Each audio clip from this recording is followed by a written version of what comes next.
we'll kind of, there we go. Okay, so Okay. what I think happens is that it will save on my computer, It will. and then I can WeTransfer or something. Yeah. And if it refuses that, then we can find a way. We'll I'm find a sure. way. There is There's this a always tech a way. because you're not doing We much else this week, are you? So Jesus you for know, the win. No, spend. Nothing absolutely. at all. Chilled, you know. Right, so you're recording already, I take it. So we can edit our earlier chat out. But just thank you so much, you two. There's nothing worse than, and I have no idea why it did that. It's never done it before. Beyond the usual kind of, getting the right bit of, connection or something to work. So, but we will persist. We will Bless carry you. I'm on. so sorry from my end. So that Oh it was my no. computer that was not functioning and Uh, not letting us talk to I'm each not other. even sure that's true. It may well have been something, elsewhere that had nothing to do with your computer. So don't, Well, you're it's very lovely. it's Bless you. certainly not. We're not going to hold it against you. We'll blame Elon Musk because it's All surely his it's his fault. fault somehow. Everything. Yes. Yep. So, if we take a moment, then shall we just get stuck in? Because we're going to be chatting anyway, and we've already had the worst thing happen that could have happened. So everything from here is just going to be fantastic. So let's Absolutely. just if we take a moment of pause, so I can at least see it in the recording, so I know where to edit it out, and then I'll introduce us, and then we'll start doing what we're doing. Can I just ask a quick question? Sure. Roughly how long will we be talking for? And will you edit it down afterwards? No, well, I mean, unless I have to, I won't do much. I'm not even Okay. sure how I would edit this out when it's a live Zoom recording. I think it will be what it will be. I Okay. mean, really, the recording will anything longer than maybe just over an hour and 5 minutes, hour and 10 minutes is probably too long. Okay. But by the time you've got into chat, those minutes can roll around pretty quickly. So we just have to Okay. keep an eye on it and try and be disciplined. Is that all right for you too in terms of all the other things you should be doing? Yeah, It's fine for for me. me. That's okay. Yeah, that's fine. Good. Well, it's fine for me too. So that's brilliant. Thank you. Right. So, welcome to what I think is the second Proust poetry podcast on the Proust poetry stream. I am it's actually the third thing on there, which we will come to later because there is a bonus second episode which features our very own Tim Watson, who is one of our guests on this chat, along with Hannah Caroe. So I think we start with some introductions. Hannah, do you want to start? Where are you? Who are you? Tell us what you want to about yourself. It would be, on you go. Betty, um, I'm Hannah. I'm living in Wantage in a little house near which belongs to their church because my hubby's just started work as a curate in the local church. I'm an Okay. archaeologist, which means I spend several hours every day looking down a microscope at tiny burnt seeds and moving them around with a paintbrush, which is absolutely thrilling. I love it. Um, Well, we have a cat, mouse, and life is good, except when it's not, but most of the time it's good. And that's me. Yes. good. And you also write poetry, Bless strangely you. I enough. nearly forgot that, but I did forget that one. I occasionally feel inspired to put pen to paper with Good.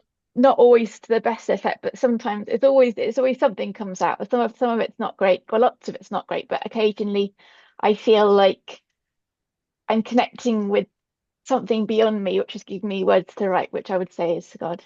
Yeah. Yeah.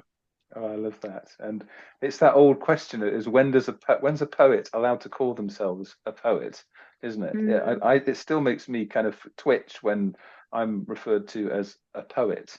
It's like you've like no, no, no, poets are something else. They're not me. They're not people like me. yeah. But Yeah. I'm afraid you have written poetry, therefore you are a poet. That's just how I think That that is how doesn't it sound goes. like Yeah. bless you for saying so. That's a lovely thing to hear, but I'm not I don't feel like a poet, but I do Well, enjoy writing poems every now and then. I have read some of your poetry. I've seen you reading some of your poetry, so I think we Mm. you do qualify. Bless your heart. Tim, tell us Hello. about yourself. I'm Tim Watson. I live in North Staffordshire, really, sort of where the kind of place where Cheshire, Shropshire, and Staffordshire meet. I'm a vicar of two churches, both ancient churches, and prior to this, I was a pioneer minister on the South Coast and a pioneer minister in Crewe. I love liturgy, writing liturgy, reading liturgy. I love mission and all that kind of stuff. And I write poetry and love reading poetry. I'm married to Claire, who's just started as a curate down the road in Newcastle under Lyme, and I have Wow. 3 children. Yeah. You know, it's interesting. We are recording this as our Easter Sunday release. That's when we're thinking of putting this out. And I'm in the presence of people who know much more about the Easter story perhaps than I do, because I've spent it feels like I've spent the last 20, 30 years unlearning a lot of my previous ideas about what Easter was all about. And I'm kind of at the point now where, I don't know, I'm struggling a little bit with the cross. So I guess we may come back to this during our chat, given some of the couple of the poems that I may or may not read. But yes, so it's interesting to you guys have got connections to professional kind of ideas about what this is. So you can maybe help me out as we through your poems perhaps, or through your admonition, because I believe that is a word somehow used That's in a the good church. word. It's a It's a very big Church of word. England word, isn't it? It's a big word for a Friday evening. But we'll put it in a poem. We'll put it in a poem. But before we get into the poetry tonight, Tim, I think I should also just quickly ask you about the bonus episode, as aforementioned. Um, uh, for those of you that are listening to this that might not know, we have, through the course of Lent and then into Holy Week, been putting out a daily post on the Proost website, just on the blog there, just trying to kind of mark that journey through the season. Much as we did actually through the Advent season. And Hannah, you contributed to the Advent one. Yeah. I don't think I've seen any of your poems for the Lent ones though, but I shall not hold that against you. There's time yet. You'll be doing it tonight anyway. But yeah, I mean, it's just been such an amazing kind of thing to kind of see all these things, all these poems, and not just poems, mainly poems this time. And then Tim sent me this kind of recording of a thing, an event, a kind of outpouring of words called "Crucify This Jesus," and it very much kind of resonates. I think I first met Tim. We think 2010, was that I right? think Back it would have been, yeah. in Greenbelt, when you were doing a beat liturgy, a beat mass, beat communion service at Yeah. Greenbelt, and this poem, "Crucify This Jesus," is within that tradition. Would that be fair to say? Yeah, I think so. So we did the Beat Eucharist. We did it a couple of years and kind of got asked if we wanted to take it on a tour around cathedrals. And at that point, thought, Wow. I don't think it really fits like that. But no, the idea really of the beat stuff, and I still have the social media thing of Beat Liturgist, but Yeah. the idea of it was really the kind of the sense of my 20s I read quite a bit of the beat poets and Jack Kerouac and Ginsberg and all of that, and I used to just love the energy and the drive and the hunger for meaning, for experience, for understanding, for a sense of connection. And I Hmm. found that in all those writings, and then I kind of quite often would find myself reading George Herbert or something and kind of going, I don't see that same drive and hunger. So the Beat Eucharist and the sort of that stuff came really from a bit of an opportunity to write something, but a leaning into that kind of, what if you took the hunger of the beats and the hunger for knowledge, the hunger for experience, for truth, for transcendence, and you kind of put that within a Christian framework. And yeah, I mean, I don't, in terms of literary value, I'm being careful as I say this. for me, my kind of epic poem, Crucify This Jesus, is probably my equivalent of Howl. It was just a kind of an absolute outpouring of everything I could possibly say about the cross and what Easter It means sounds and amazing. who Mm. Jesus was and is, and so it was I was saying to Chris before we started recording that I recorded it in a little sort of place up in Northumberland. I wrote it in over 2 or 3 days in a little place in Northumberland, and I was fueled not by Benzedrine like the beat poets, but by lots of coffee, and and yeah, it was just a real sense of where is this voice within the church? We quite often have lots of gentle, and I like gentle, and I'm mellowed. Mm. This Mm. was 15 years ago, but where Hmm. is that sort of passionate grasping after truth, after yeah? And so I think it's my articulation of that. Hannah, has this landed in your inbox yet? I The was link just to this about thing? to say, I'm so sorry. I feel very remiss. I really want to hear No, this no, now. no. It sounds It will incredible. I only. haven't heard it yet, to my shame. I uploaded it this morning, but it probably will only Okay, be coming out as an email kind of mid-afternoon, so you've probably okay. not had a chance to do it. But it is absolutely worth listening to, and I would say that to anyone listening to this podcast, to take the time. Just I think it's that thing that I've listened to it a couple of times and actually went to look at the transcript, which is also on the blog. And I think Mm, you do yourself a disservice about the merit of the poetry because there's some absolute amazing poetry in there that just for such a stream of consciousness words, you're going deep, man. You really are. Thank There's you. some absolutely wow. beautiful soaring lines in there as well, which have totally pinned me. So Well, so thank you for that. as you look at that from 15 years ago of yourself, I'm thinking about poems that I wrote 15 years ago. A lot of them don't carry that meaning to me that they did 15 years ago. But this still feels very current. Does it feel like that to you? I mean, I think one of the things when I look back at it, I kind of it's one of the sadnesses when you write anything that has any sort of connections to the world, and you look at some of the things that you wrote about, Benghazi or wherever, and you're kind of going, well, the name of the place may have changed, but actually the Mm, violence, the war, the conflict is still there. The need for Jesus is still there. The sense of the cross meaning so many different things to so many different people in different ways is still there. I mean, I think it is it's a very odd thing to look back at it, actually. I mean, I recorded it without any kind of poetic cadence. It was kind of it's not read with any cadence. Any kind of flow to it. It's how I imagine the Gospel of Mark being read by Mark when he's first read it. He's just like, I've got to tell you these words. You need to hear these words.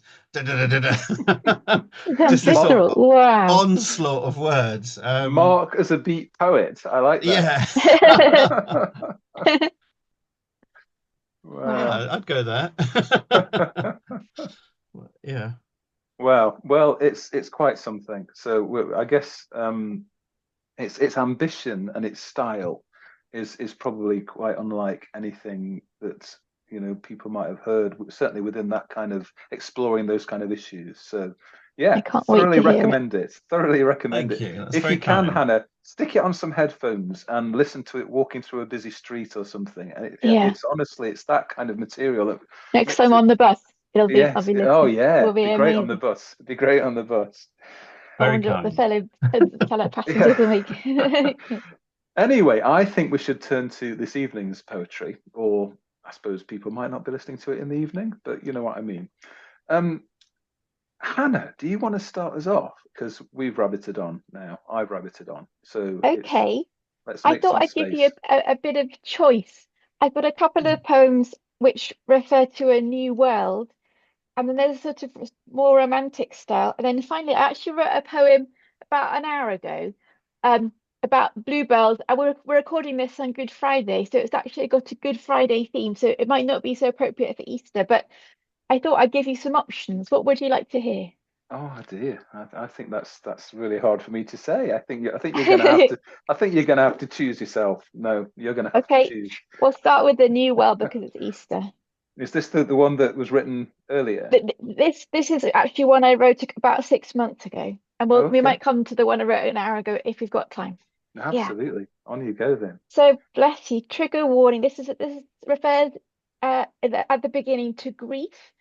Um, but it turns in the middle as you'll see, and something perhaps different comes out of it. Okay. Okay. Um, yeah, I'll just read it. Yes. Loss. Careless, perhaps, to lose a mummy and a daddy. It was complicated, but I loved them so. Grief is a funny thing. With feathers? Are they true, the prophet's words? The deeper your cup is carved with pain, the more joy you can contain. I'd like to think so. Certainly, the work of grief connects us with hidden life inside, so we can know life in all its fullness. We all know love, so we all know grief. We're all, it seems, losing our bright and brimming, beautiful earth. Grieve with us, Lord. May we together weep new rivers, rushing clear and filled with salmon, new seas with icebergs and teeming reefs, and a new world.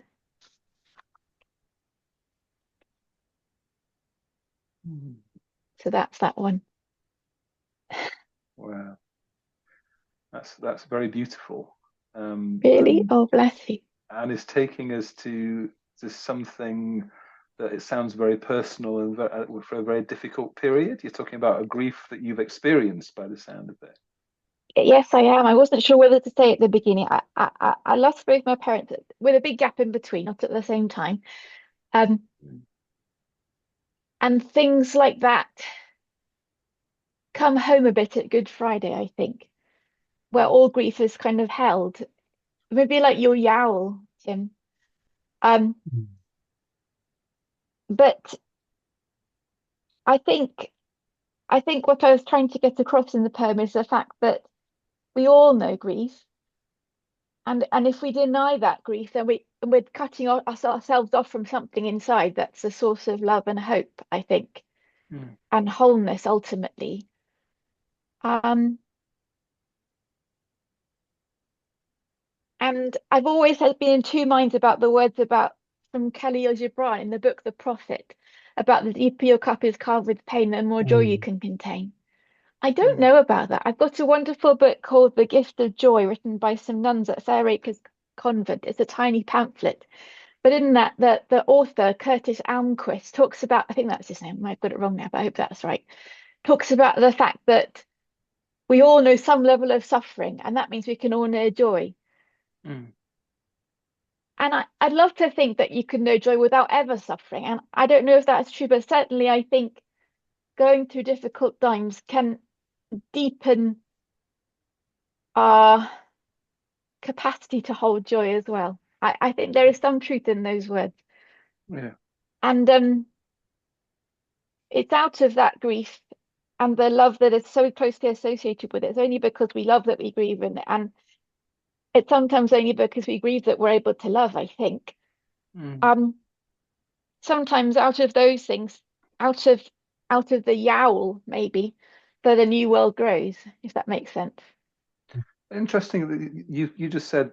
I think you just said it's only because we grieve that we were able to love. That's interesting. I because the reason that immediately pinned me is that I led a funeral this week.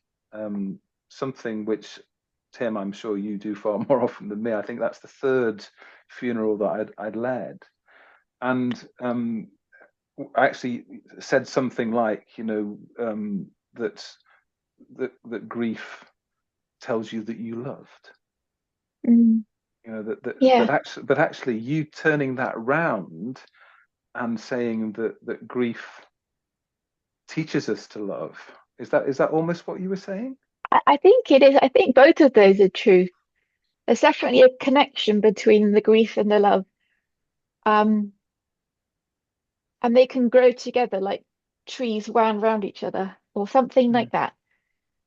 Um, sorry, I really have plunged us in the deep end. Oh, I guess the Oh hour no, is pretty deep as that's what we well. like. That is what we like. We don't want to Okay. surface stuff on this blog. We want stuff that matters. I'm just intrigued by the Good Friday connection as well.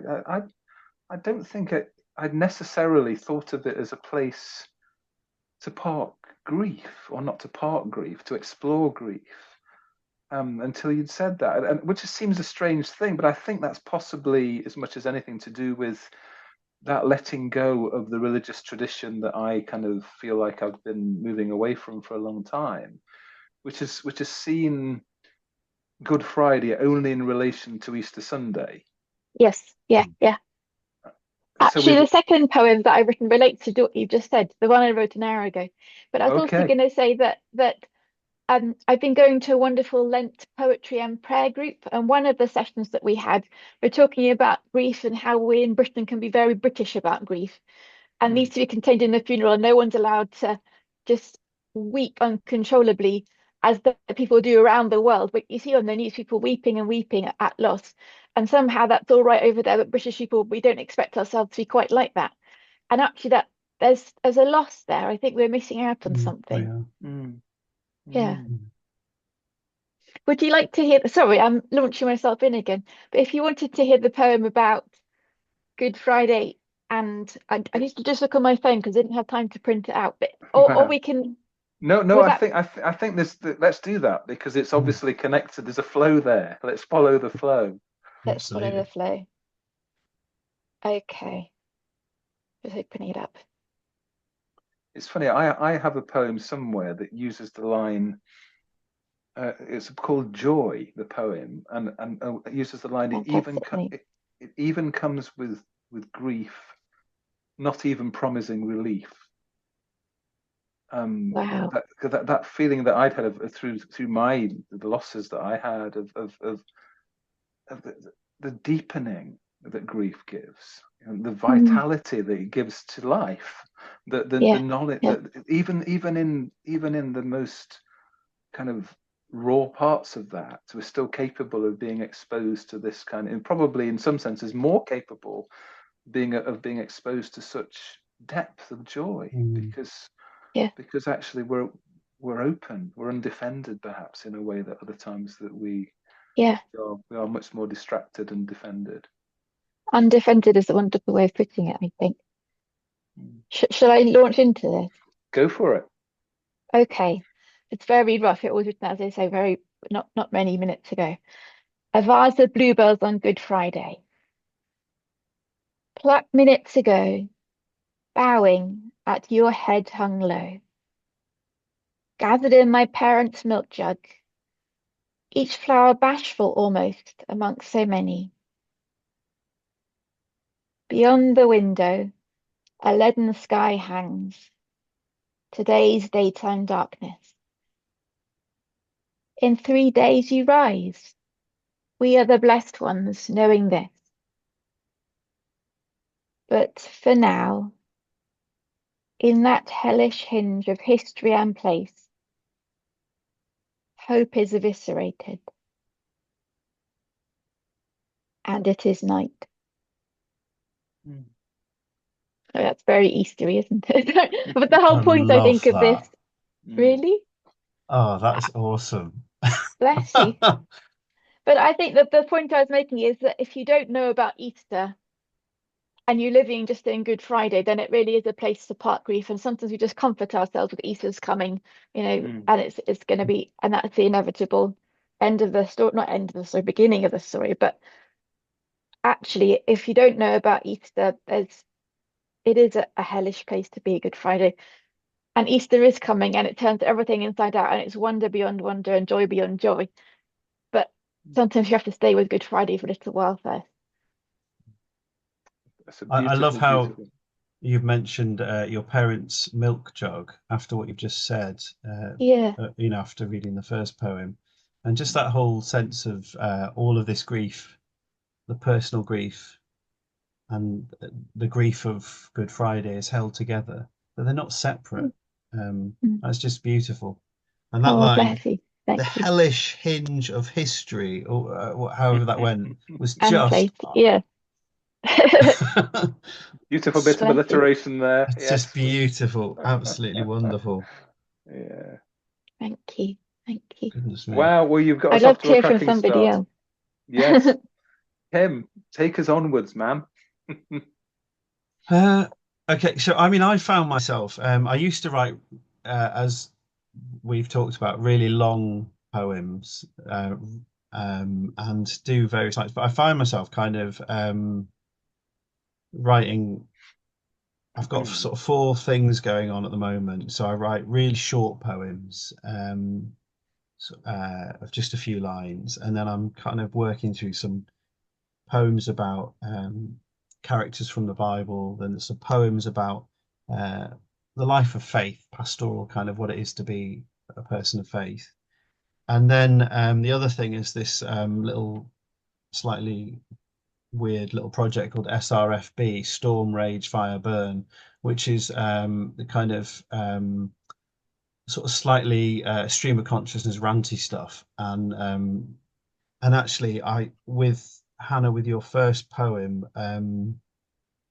you kind of had that link of the grief of a kind of a personal grief, and then a global grief, really, with the kind of the talk about you know, this the bright world and that kind of sense of change and decline. So I've got thought I'd read one of my SRFB, Storm, Rage, Fire, Burn poems. They're quite small bits of paper scrawled on great big bits of cardboard, and they're not in a notebook. So here's my poem here.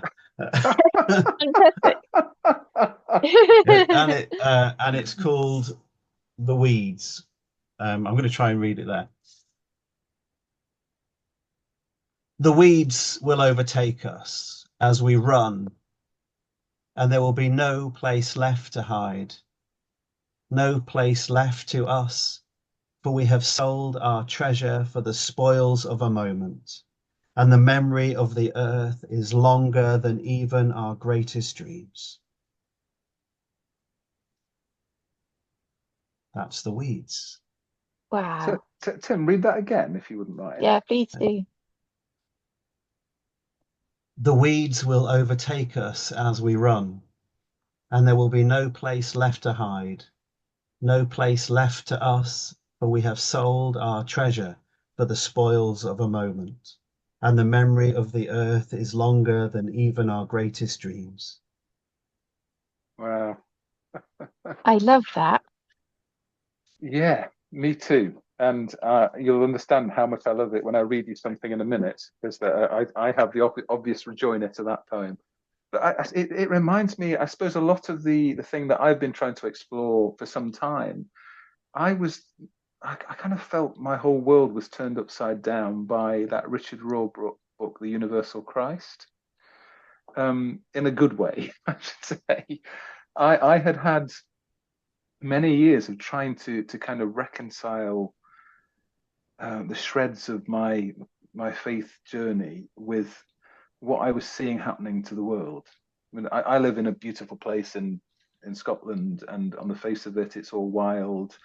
But actually, you look at the hillsides behind us and the contour plant of the Sitka spruce, and nothing else lives in there apart from midges and deer. Mm. The Mm. ecosystem is utterly destroyed, and we look at it almost like with this nature blindness and think, well, that's beautiful. That's what Scotland should look like, and it's just not in Mm. any way of being. And thinking about Jesus as the another name for everything, or the God who loves things by becoming them. Wow. Yeah. Having those things in my head transformed my understanding of who Jesus was, of what the Easter story is, of what everything else about that, which is kind of where I thought your poem was taking me as well, Tim. I mean, in that same kind of direction of just a sense of brokenness, on this Good Friday, of Mm. of the Christ, the universal Christ, not just the body of the human being called Jesus Christ. Yeah, I mean, I think been on I've been really intrigued by the kind of sort of Christian response to the sort of climate collapse, climate emergency, climate chaos, and there's something about I mean, we've got so many conceptually as people of faith, we so often are caught up with all these kind of minute boundaries that we put in place about things. So, we kind of think of so it's I didn't really come from a sort of universal Christ perspective, but more the idea of neighborliness, and Jesus's instruction to love your neighbor as yourselves. And the neighbor isn't just a person who is down the road, or who lives on my street and, Mm. I say hi to on a Tuesday morning. It's the neighbor is the kids extracting metal from old Yeah. mobile phones. The neighbor is a person who lives on a coastline that's falling to pieces. The neighbor is the I don't know, whatever species on the brink of extinction. The neighbor Mm. is, it goes above and beyond anything that we can imagine. So this kind Yeah. of sense of um, ongoing decay and just holding the tension on it. So I've had so many of these sort of similar themed poems written, which are just trying to, in some way, just to sort of put down in that very urgent way that uh, we we've lost the sense of the dream. So that, we have this idea from Revelation 21 of kind of the new heaven and the new earth and all of that stuff and everything being made new. And but that's not that we just scrap this place. Mm. Yeah. It's So being made important. new in this place. And Yeah. we kind of, and that whole thing of yeah, we have sold our treasure for the spoils of a moment is, Mm. we've been gifted this incredible place, and we're trashing it for momentary pleasures. Mm. And I just, Quick profit. But yeah, can I yeah, ask a question?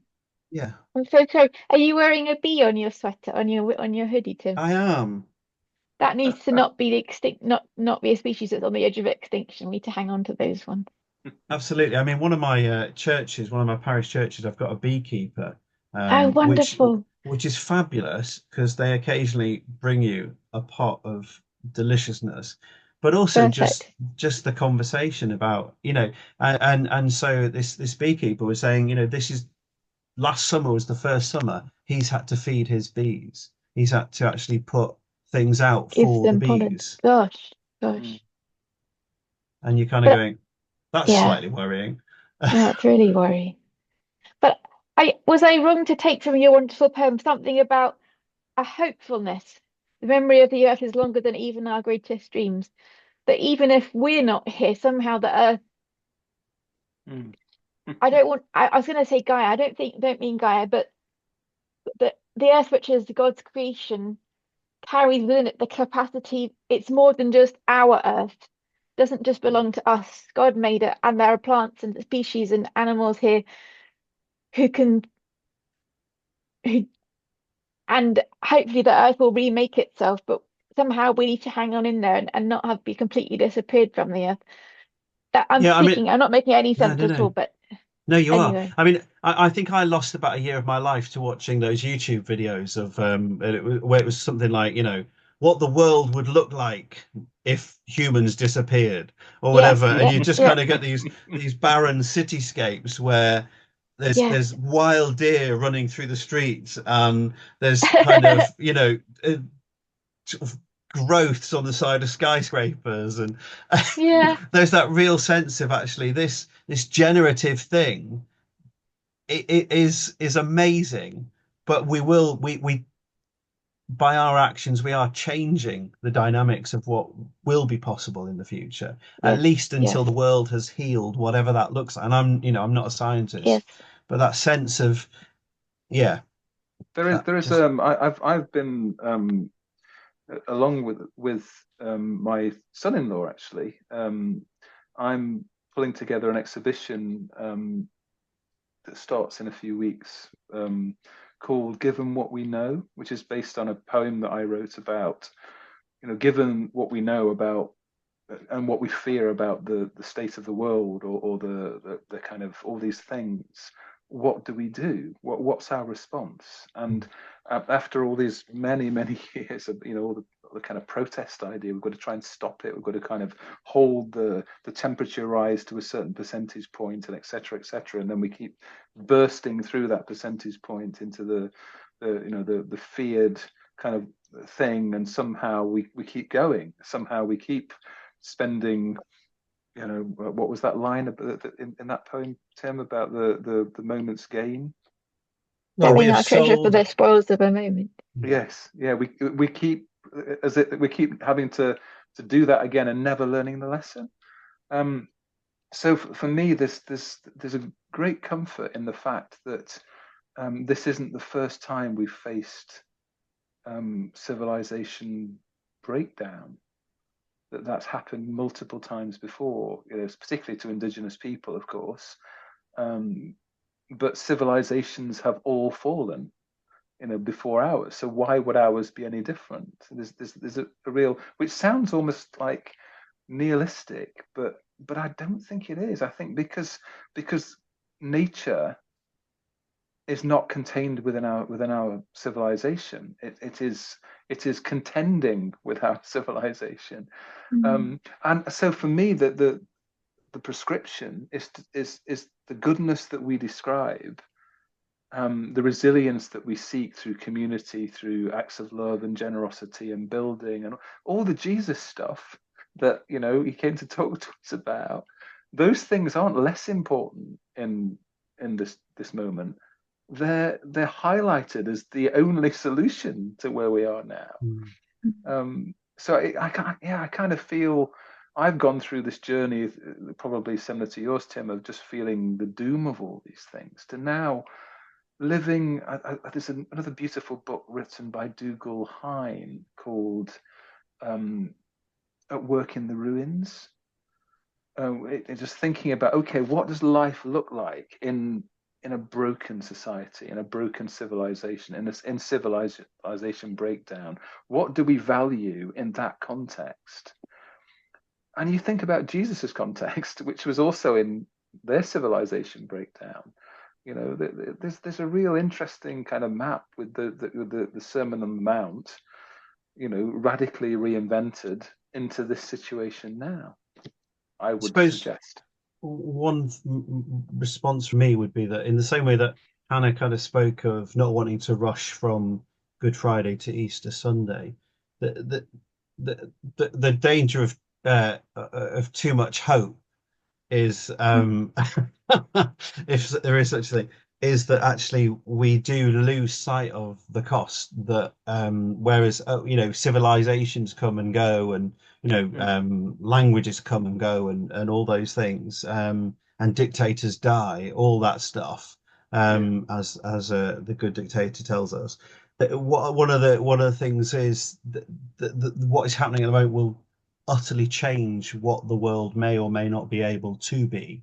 and yeah, and so I err towards, throw a sprinkling of hope in there, but also I worry too much about missing out the Easter Saturday, the Easter Eve, the Holy Saturday bit of mm, actually where we're heading, before this sense of new creation and recreation and mm, renewal and all that stuff.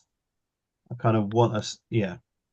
mm, Just too really boringly simplistic. Sometimes I think about not being optimistic, not being pessimistic, but just being realistic but hopeful. mm. Somehow that sounds boring, but I don't know. No, no, no, it doesn't. Not no. Uh, I was just reaching for a book on my shelf. I didn't want to do product placement, but it is called Not the End of the World, and it's written by a climate scientist about, and they, I someone who says that actually, sorry, that she had as a young person believed that the temperature was going to soar by degrees and degrees, and we were all going to not live beyond a few generations, and yet she's saying that I suppose she would, perhaps she's being realistic but hopeful.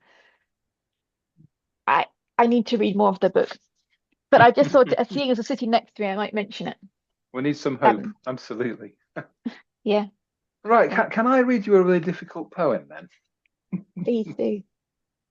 Difficult in the sense that it's adventuring and exploring kind of theological ideas that I don't know if I believe, but I still felt I needed to write the poem. And there's something, as I was kind of reflecting on this poem after I'd written it, about the degree to which poems exist outside of us, and they allow us to say things that carry a truth that might not be the only truth. Does that make sense? So I feel like I'm making heretical statements in this poem that I'm putting them out there as a way of exploring what that might mean and what that perhaps is. And I wasn't going to read this tonight because I thought, well, it just seems a little bit like a hand grenade sometimes into things. But I think in the context of our discussion, it might allow us some reflection, is what I'm thinking. So I'll read the poem and I'll tell you a little bit about how I got to this kind of place of exploration. It's called Christus. Not Messiah, but memory. You are what we once forgot. Wood smoke, a curve of earth towards completeness. Not God, but goodness. You are what we left behind. Compost. A fecundity of light awakes this forest floor. Not risen, but wide open. We are not just the sum of skin. Mycelium. An animal whom, despite of evolution, finds value most in kindness. Not savior, but revelator. We search the stars in vain. Insemination. A pulse pounds insistently when there should, by rights, be silence.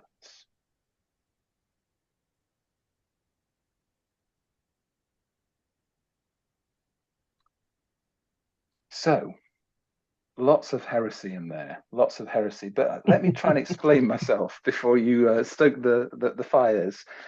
I suppose my explorations in the last few years, I mentioned the Universal Christ stuff, but that was kind of almost like that book gave me a language to say things that I just didn't have any way of describing until I read the book. It was like, oh, you can say these things. People have traveled these ways before. It was like kind of meeting something along the road that explains things that I'd been carrying for a long time. So, but anyway, so a lot of that is about exploring the Celtic tradition as much as I could, much as any of us can ever explore the kind of Celtic tradition, given that it's all coming to us through myth and wish fulfillment and all that kind of stuff. Mm-hmm. But one of the core ideas was the old idea of letting go of original sin and replacing it with original goodness, which of course other Christian traditions never took up the original sin stuff anyway. The Orthodox Church, for example, and also the Celtic tradition never really always resisted that whole idea. This idea that actually at the core of everything not just the human spirit, the human soul, but the core of everything that exists. The deepest, most truest part of that thing is God. And I just, when I first kind of encountered that, I just wept. I just, like, something broke inside me, that of that little boy that I was, fearing the judgmental God who would punish me for my sin. So what the central part of that is that not Messiah but memory. That was what the poem was about, really, and it's the first line of the poem. That this suggestion within the Celtic tradition that Jesus came as our memory, to remind us of what we already know, to remind us of what actually instinctively we know to be true, even though we might resist it, even though we have all sorts of things that get in the way of us seeing that truest part of who we are and what we carry, which is God. So yeah, so that's the poem. I just forgive me for the heresy, because actually I think poetry gives us a means of saying difficult things in order to react to them. And I don't mind disagreeing with my own poems. I often do. No, I mean, I think the idea of heresy and poetry is kind of poetry is the place where you can lament beyond lamenting, where you can question beyond questioning, where you can hold that space and ask those questions or make those statements. Yeah, and I there's kind of, I've been thinking about the idea of Christian poetry and religious poetry, and it all just falls away. It all just falls away. Like this idea that there is something of faith, something that isn't. It just, those lines don't exist. They blur. They creep away. And I think that's the same with this idea of heresy when you're exploring that in poetry. There's I had a little exchange with a friend from uni about the idea of consecration yesterday. And it was just it's this idea of consecrated land or holy times, or it all just washes away. I kind of, yeah. I feel like this, we hold, I'm not making any sense, but just this sense that we kind of have these lines in place that God's bigger than, and yeah, just wash it away. I love your sense that, thank you both of you so much. I love your sense, Chris, that a sense that Christ or God is in the heart of everything. That's very Celtic, from my understanding of Celtic. And as you know, as you've said, it's difficult always to know exactly what was believed by the early Celts. But anyway, and I love the sense that every particle has Christ at its heart. And I sometimes think that every particle is a cross in the middle of it. And actually, there are some particles that I can bring some archaeological knowledge in here called the spherulites. When you look at them through a microscope, they actually have crosses on if you look in the right light. Anyway, I love that. And I'm looking now on a slightly, like, through the window in front of me on a slightly darkening day, appropriately for Good Friday. It's been a bit gloomy, and every leaf I can see, and the nest with the pigeon who may and may not be sitting in it right now, I can see through the window everything, every barb on her feathers as Christ at the center of it. Every part, every tiny twig and leaf, every part of every part of the house, the bricks for which the houses opposite are built, everything, Christ at the heart of everything. And maybe I'm really intrigued by this idea that Christ came to remind us of what we already know. I've not heard of that before, but I want to think about it a lot and to ponder it and hold these things in my heart, as you might say. Thank you so much. Yeah, indeed. Well, not savior, but revelator. I mean, that's great, because it's revealing what is already there. The curve of Earth towards completeness, and we search the stars in vain. That was gorgeous. Amazing. Well, thank you for those kind words.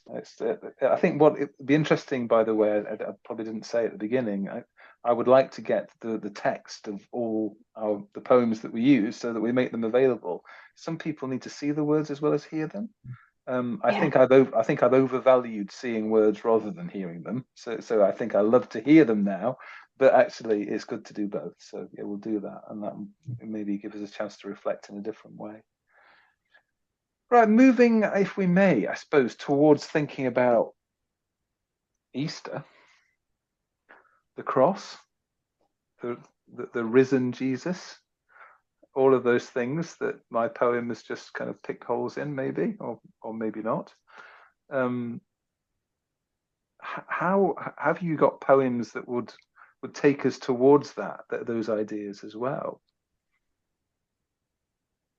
I've got a poem which I hope it would take us towards this idea. It's about celebrating life, I suppose, and taking joy in sort of getting the marrow out of the things that the beauty that surrounds us. Mm. And it might tap into what we've been talking about so far to do with dreams. I wasn't Okay, planning to read it, but if you want to hear it, Hmm. I'll give you a little background if that's all right. go on. I wrote this when we were staying in a tiny cottage by about 20 meters from the sea in a place called Prussia Cove in Cornwall, which is special to me because we used to go as children to have holidays there every year. And I hadn't been back for 30 years, so that ages me. There you go. And it hadn't changed one jot. I was so nervous that we'd get the train from London to Penzance and fall off and that the earth would end at the River Tamar because Cornwall didn't exist anymore because I hadn't been back for 30 years, but it was still there and just as beautiful as ever. Um, so if you don't mind, I should just say that there's one word at the end which is deliberately included in the poem, but I've crossed it out, and you'll see which word that is, if that's okay. Okay. And this is a sort of we've had epic poems so far. This is a sort of small poem about the small lovely things in life. Cornwall, Sea Ha, 16th of October 2024. Tamarisk leaves, fragile, sea green, lined with mist dampness. Waves break in attendant air. Piskies, Bessies, Carnegie. The end of Cudden Point, Pony's home. A creased map landmark we know is there but cannot now see. Rooks. Seagulls wing the morning. Here, nigh at Land's End, have we come to the end of all we know? Beware. Beyond lie dragons crossed out, dolphins, dreams. I want to go there, Hannah. You should, it's glorious. It's a beautiful place. Wow. I should have explained. But Piskies, Betty's, Carnegie, and Cudden Point are all local landmarks, little coves and little headland. We Wow. used to stay in a Coast Guard cottage on the headland. I'm just going off on one for a moment, but and it had no electricity, so we'd light candles and put them in wine bottles in the window. So you go to the end of the headland Mm. and you'd see the sun setting over Michael's Mount Bay, and then the lizard to the other side, and then looking back to the house with these candle flames dancing as the night fell steadily all around was glorious. Really, really Beautiful. beautiful. Could you read that? There was a section in there, creased mat land. A creased map landmark we know is not there Yeah, but cannot now see. we know Lovely is not line. there, but cannot now see. It was written on a very misty day. That's why sea ha being a sea mist. We know is there, but cannot now see. Yeah, Yeah, that's beautiful. bless you. And I mean, I think that, yeah, isn't that so much of the life of faith? Yeah, You know, yeah, it's yeah, this kind of we know is there but cannot now see. That's the season of yeah, not rushing to resurrection day. That's the season of yes, holding this space. yeah, Yeah, that's Mm. beautiful. bless you. Could I? Sometimes I do. Go No, on, no, no. Go please. for it, please, please. Sometimes I get a tiny bit reassured when Jesus said, I'm going to paraphrase completely terribly because I don't know the Bible half as well as I should, but where he says, blessed are those who have not seen and yet have believed. Sometimes I Mm. think, Well, I do sometimes. I try, and I haven't seen, and we all we can do is sort of reach for his wholeness and the beauty of him. Mhm. And sometimes I try to imagine what he might look like, and it's just beauty beyond imagining, really, isn't it? But in every sense, um, I'm getting beyond words here, so I'll stop. I mean, if I can just take us down from that beautiful poetic explanation of that, I always do feel slightly sorry for Thomas in that. That's one of John's Yes, Gospels bless resurrection him. appearances where Jesus has appeared to the 10 other disciples, Yeah. and then he appears and Thomas, Thomas like unless I see the less put my finger in the what and all that, and then says that, and you kind of yeah, but they believe because you've literally appeared to them. So it's not you're just not just having a go at me, you're having a go at all of them. You're having a go at us all. That we've all it's really, Actually, it's we single Thomas out, but actually bless him. Yeah. they've all seen because they've seen. Yeah. But if I could maybe lead us on with a Yeah, slightly thinking of that sense um of not quite seeing, of following a road and we cannot see but know is there. We know is there but cannot see, that sort of sense. And I was reflecting on discernment, this idea of it could be discerning vocation, it could be discerning, you know, just that sense of does the spirit guide and what does that look like, and the kind of ephemeral nature of that, and the sense how difficult it is to grasp these things. And we have processes. So I'm a Church of England vicar, and there's Anglican Church has processes for how to discern someone's vocation, which kind of is a really fascinating thing when you think about it. Kind of um, the 9 criteria to define beauty, or the 9 criteria to define a lovely sunset, or whatever. And we kind of squeeze. So this is it's called on discernment. It is a process of becoming, of patiently unearthing timeless etchings and markings hidden deep within, tracing fine lines, streams of living water seeping through clay and dust and skin. It is a following of sorts, quieter than we are used to, with no assurance of where it will one day lead. lovely. I don't know. I've already given at least two mentions to old Richard Raw, but there was a I don't know if any of you have ever read that book Falling Upward, which is Mm. again Know of it.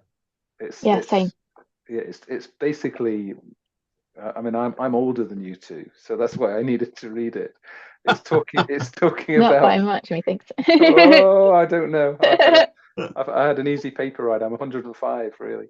They basically the book is about sort of faith for two halves of life. That's what he's exploring. This idea that some of the firm, what he would say, almost fundamental beliefs that we often hold. There you go. Hannah's holding up, falling upward. There's It's a what I sign, was Hannah. thinking. It's a sign. But one of the things he says is that actually in the second half of life we typically we're confronted with the fact that faith is about not knowing. Mm. That fundamentally faith, despite all Paul's protestations about certainty and all that kind of thing, that faith is about living out a rule of life that increasingly is actually I just don't know. I don't know the answer to that. This is just an open question for me that I'm still exploring, which is rang so much true for me, so much Mm. true for me that And I think there were hints of that for me. Maybe I was over injecting my own kind of thinking into your poem there, Tim. Well, I mean, I think that's the great thing with poetry, isn't it? That we can kind of bring ourselves, we don't read as disembodied readers.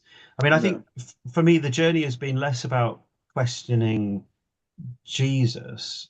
It's probably more about questioning the way that we talk about Jesus or the way that we worship Jesus. I think it's more about what the church that we have ended up with that has kind of been the bigger question for me. That does the church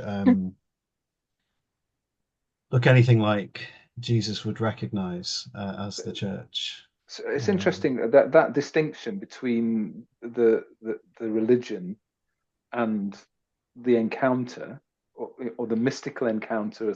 I guess poetry is fundamentally a mystical pursuit as well. I mean, they seem to me to be always in tension anyway, don't they? That we the Jesus that we meet, the Jesus that we try to kind of almost invite into ourselves, into our understanding. Um, I think that's probably one of the distinctions for me too. That actually through the religious story, we meet a Jesus, but until we can, that becomes a mystical experience of our own at whatever level of mystical experience that makes sense to us, then it's always just a theory. I was going to say just a couple of things, if that's all right. Just sorry, thank you so much. Um, on the subject of the mystical Jesus, have you read God of Surprises by Gerard Hughes? I have indeed. I Yes, love that book, it's but an I absolutely especially, beautiful book. yeah, and the idea of Jesus doing cartwheels has always stayed with me. That you can't box him in, and I mean this is maybe a cliche, but he's bigger than any church. On the subject of the church you ended up in, I spent several years going to an evangelical church, charismatic, where people will often say, "Oh, I grew up in a very high Anglican church, but I found the light." And then I went to live in a place where most people were what you would say higher on the candle, and they all said, "I grew up in an evangelical church, but now I found the light." And now I guess I sort of find I mean I think there is so much beauty in almost every expression of church, and we can glean from one another. A wise person, actually, when my husband was doing discernment, it was the person who was advising him said, "We're not a pedigree church, we're a mongrel. We need to draw on each other's strengths." I think mm. there's truth in that somewhere.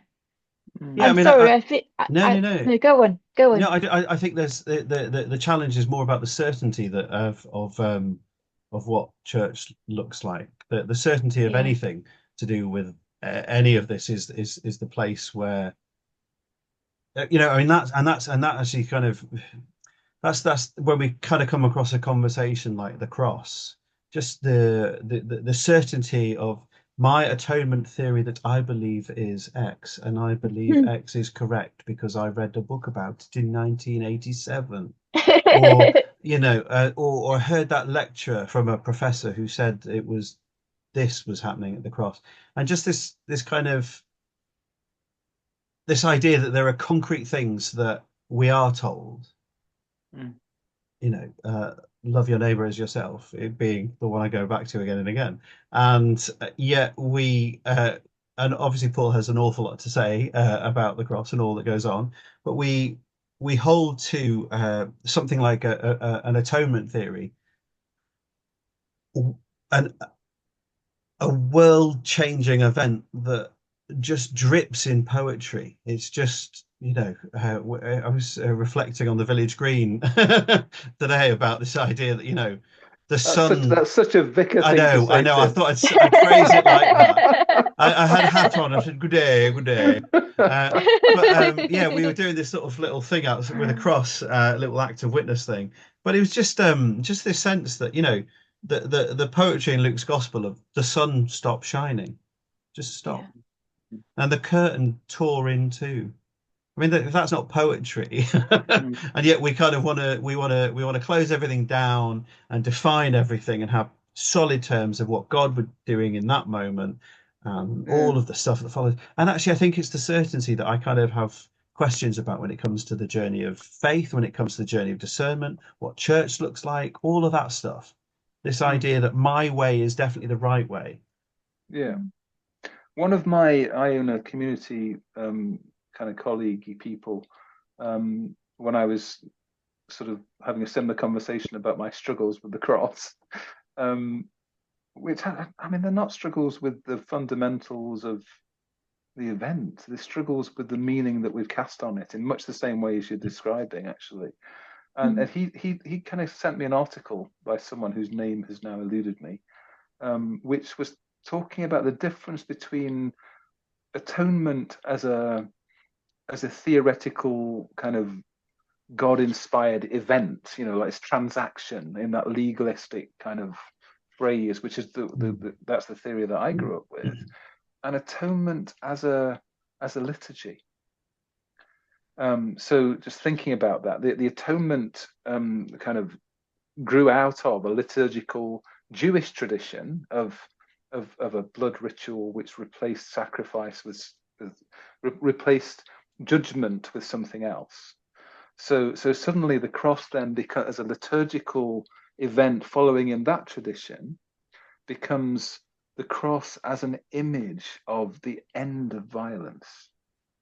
And for me, that is what I'm holding on to at the moment in terms of my own struggles with the cross. That we tended to see it as this within a religious tradition as a almost like an entry into heaven, this way that a problem was solved that God was struggling with. So he found this unique, violent way to solve that problem. But to see it actually as a way of viewing process, as a way of living out life, as a way of celebrating the meaning that we find, and as a way of creating a full stop behind one way of thinking and a journey towards something new. I can get into that. So that's my current way of trying to make sense of that. You described that so beautifully. Well, thank you. The article is very long. At some point, I'll probably write something in my blog about it because it's certainly making me think. Well, maybe, I mean, I'm just looking at our time. Maybe it beholds on me then to give us a final poem, which is, I've been trying to write a poem every Easter for the last few years, and I was flicking through them all and thinking, and this one I think is about 2 years ago, and it's called Golgotha, and it was written probably around the end of one of the lockdowns, coming out of that situation of when everything changed, everything stopped, where there was a pause, which we could reflect and think about. I still think it will be a pivot point for history, even though we don't see that quite now. It feels like everything's gone back to square one. I don't think it has. I think things will change around the pandemic. So it's not really about the pandemic. It's about climate change, and it's about hope. Which is ironic. That's not my usual stick, but I shall plough that furrow if I may. Golgotha. It was not the end you'd want, but as it turned out, it was no end at all. Instead, flowers still grew, birds still sang, children still laughed. The still moon dipped its still rim into the still blue Sea of Galilee. It was a terrible place to die. But as it turned out, we did not die at all. Instead, we stood waist deep, reeking from the worst of what old Golgotha was. And we were not consumed. We were not doomed. It was a place of no return. But as it turned out, return indeed we did. To the garden that grew us, to the mother that made us, to the brother who broke us, to the spirit that woke us. in our Golgotha.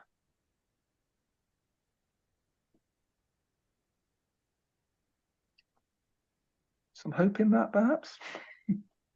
That was gorgeous. I feel quite moved, definitely moved. Oh, Yeah, it's so beautiful. Goodness me. thank you.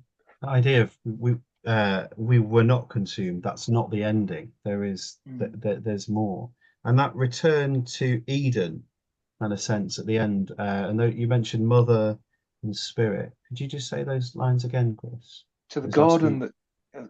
to the garden that grew us, to the mother that made us, to the brother who broke us, to the spirit that woke us. Wow. It's all held together. It's Yeah, and but it's in. Yeah. well, No, somehow please. the Easter story for me still does that, and I can't. My problem is I want to know how, and I want to be able to name it, and I want to be able to tell the story of it, and I think that's probably relating to the earlier discussion about not knowing, is that I can't do that as succinctly as my tradition would have had it would have allowed me to do so. So I know there's of the dozens of different atonement theories. I can see elements in all of them and none of them. Mm. Um, Mm. the only thing I can see is love, and that's enough.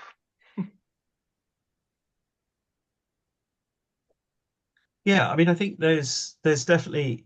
I don't know that with it that kind of think I've journeyed through so many different traditions. I didn't grow up in the church, came to faith when I was 19, Mm. and kind of explored so many different traditions and have journeyed back and forth across things. And again, it's that sense of so many things want to be pinned down, um, Mm. and I just don't find that. I Mm. find the joy of this when we do a exploration of faith, when I'm encountering someone, I don't see the sharing of the gospel as sharing of 10 facts you need to now hold on to. Um, Mm. I kind of feel like it's an invitation to a sort of mystical ramble. Uh, I like you that know, mystical ramble. come and be a wanderer. And Yeah, there'll be things that you read and experience and feel and sense and taste that it kind of will leave you with questions, and that's okay. And you'll encounter people who have got everything pinned down, and that's where they're at, and then you'll still be carrying that question about what really does happen at the cross, and that's okay. Just yeah. you know, we're not consumed. It's not an ending. It kind of Mm. it's the universal Christ is big enough to hold all of this. Mm. Big enough to hold where we started at the beginning with that sense of our personal griefs and that kind of global grief of the climate crisis and holding on to hope. And the universal Christ is big enough to hold all of that. And our questions about what faith looks like and church and Jesus and the practice of it and discernment and yeah, the landmarks of Wow, our lives. that is so beautifully put. I think it's there that I am going to choose to put at least a colon, if not a full stop. So I want to say Let's thank keep you it a so. colon. I don't understand grammar, I have to say. It's just been beautiful to share this time with the two of you, and to be Thank you so much. reminded once again how poetry and poets actually as well just are agents of deepening. So thank you so much, both of you. And It's you know, been such a lovely time. well, here's to many more conversations and many more poems. Thank you very much. Absolutely. Bless you. And that will be the end. So thank you so much, guys. Really, that was just really, really lovely, and I very, very much enjoyed it. And Yeah, me every too. time I loved it. I feel like you just don't want to stop the conversation, don't want to stop the flow of poems. But I guess fundamentally we have to find some point at which we stop, and yeah. Thank you so much Why? for inviting me to join in. I feel so, it was really magical is the word that comes to mind. Yeah, thank you. I'm with Yeah. you, Hannah. Yeah, and I wonder, why is this not the way that we do church? Why is this not the way that we do faith? Why is this not an everyday thing? Why does this have to be a Tim, once every 10 Tim, years? this is the way I do church. Yeah, This this is is my good. church. This is good. I like it. I love it. And in the words of Faithless, this is where I heal my hurts. Yes. Yeah. But no, it's yeah, it's been really a real privilege. So thank you very much, Chris, and lovely to meet you, Hannah. I'm so glad we got the You tech too. to in some way Yeah. work. Yeah, I'm so sorry about the beginning, but I think all of that was infinitely worth having this conversation at the other end of it. So thank you so Definitely, much. definitely. Just one thing to throw at you before we depart. Have you two been seeing the chat around this Proust meetup thing that we have started to kind of make a reality? Is this the We thing have, in Glasgow? yes, simply because um uh, Ali, do you know Ali Matthew? Either of you just Yeah, I come met her across her? at a Hudson Creativity Retreat. There you go. No, There's no. the sort of 2 degrees of separation in Yeah, in our the in our Christian church. realm. So Yeah. Yeah. yeah. Oh, she's actually from Dunoon, where I live. So I've we've got mutual friends. I've met her years and years ago, but she was a priest in Oxford-ish Yeah, she was. and Yeah. moved to Glasgow. She had a really horrible kind of difficult thing in her life, and anyway, just as part of that change, moved into the Episcopal Church in a very unfashionable and fairly ragged part of Glasgow. So she's offered to host.